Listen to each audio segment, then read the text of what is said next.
Hi, I'm Ken Shorley. I'm here today with a video about the basics of how to play the riqq. The riqq is the Middle Eastern tambourine. You'll hear it especially in Arabic musics and in Turkish musics. Some of the drums, like this one, this is a Cooperman riqq.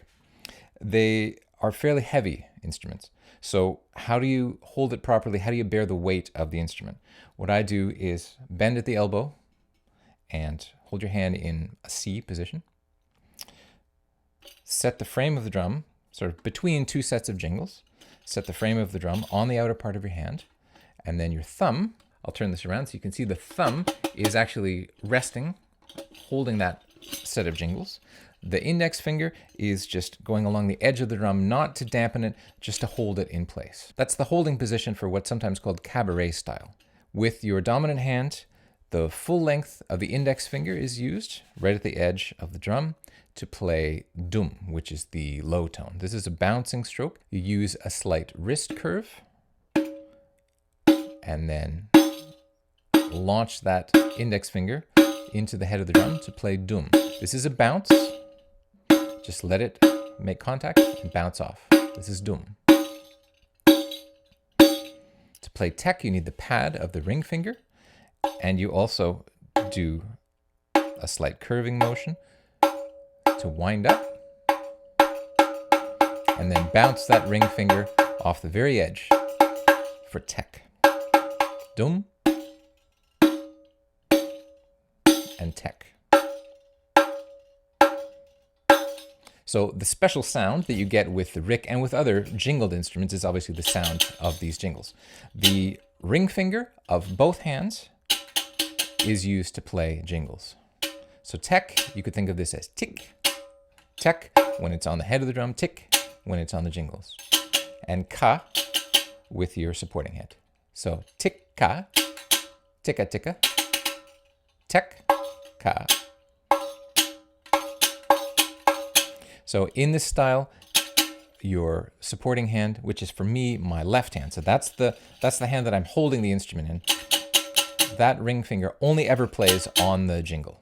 Okay, the dominant hand, which for me is my right hand, can play on the head of the drum and also on the jingles. Let's do some exercises to get comfortable with this. Dum, dum, ticka, ticka, dum, dum, ticka, ticka. Dum, dum, ticka, ticka, dum, dum, ticka, ticka, dum, dum.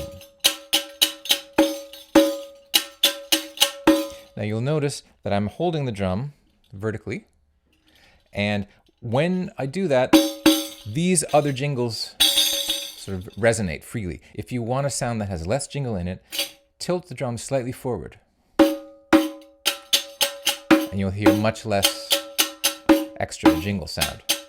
I personally like all the wash and swish of it all, so I tend to hold that drum vertically.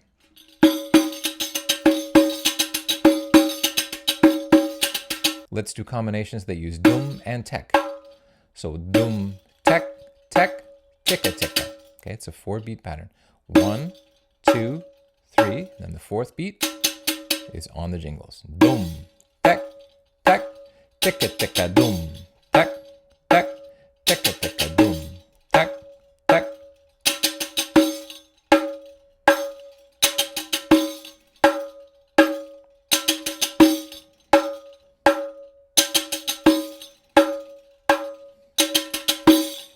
There are a couple more strokes that you can play with your dominant hand. One is similar to a pa. If you're coming to the riqq from other frame drums, you'll notice some similarities. So pa is, in this case, the fingertips. So it alternates with the open tone. Dum and pa. The other one, this is a stroke you make contact with the top part of the palm right at the edge. So your fingers are not actually touching the head of the drum. You're just activating those jingles. So you could call it cha, okay, dum, cha,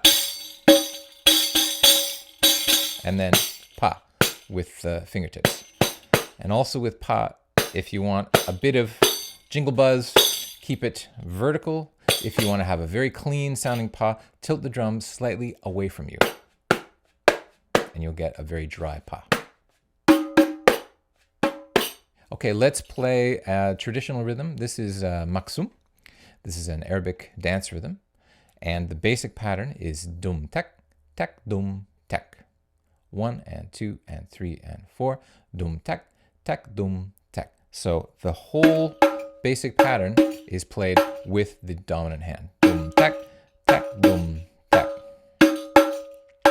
This is a good one to practice, getting used to playing both these strokes and sort of going back and forth between dum, where you approach the drum like this, and tek, which has the opposite wrist motion. Dum, tek, tek, dum, tek.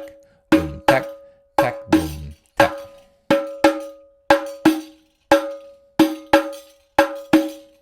Okay, let's start filling in the maksum using some jingle. So let's take a ka, a single ka between the two teks. Dum, tek, ka, tek. Dum, tek, ka, tek. Okay? Dum, tek, ka, tek, dum, tek. Dum, tek, ka, tek, dum, tek. Dum, tek, ka, tek, dum, tek.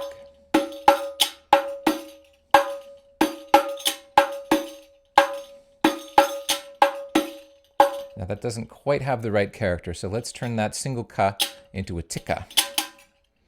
Dum, tek, tikka, tek. Okay, so that's the first part. It's a lot of motion with that ring finger of your dominant hand. Dum, tek, tikka, tek. Then the rest is just dum, tek, dum, tek. Okay, let's try that whole pattern. 3, 4.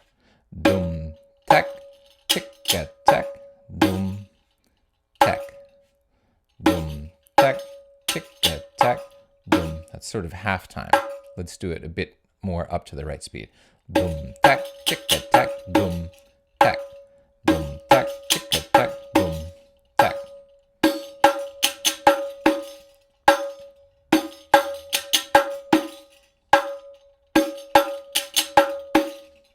Let's add another tikka before the last tek. So the whole pattern will sound like this. Dum, tek, tikka, tek, dum, tikka, tek. Dum, tek, tikka, tek, dum, tikka, tek. Ready? And dum, tek, tikka, tek, dum, tikka, tek. A little bit more slowly. Dum, tek, tikka, tek, dum, tikka, tek. And dum, tek, tikka, tek, dum, tikka, tek. Again. Dum, tek, tikka, tek, dum, tikka, tek. Dum, tek, tikka, tek, dum, tikka, tek.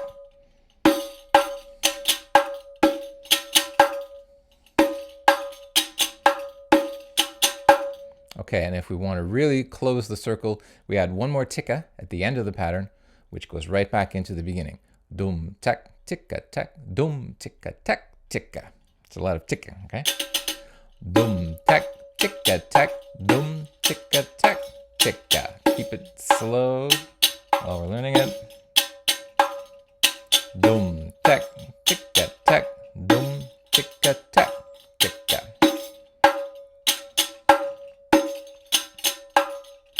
Dum, tek, tikka, tek, dum, tikka, tek, tikka.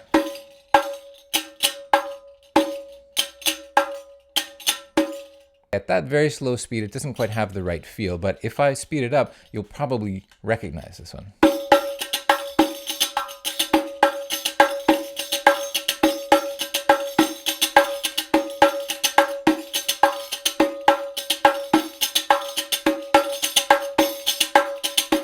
Thanks for watching. I hope you enjoyed that video. Please subscribe to the channel if you'd like more videos about rhythm, drumming, and percussion.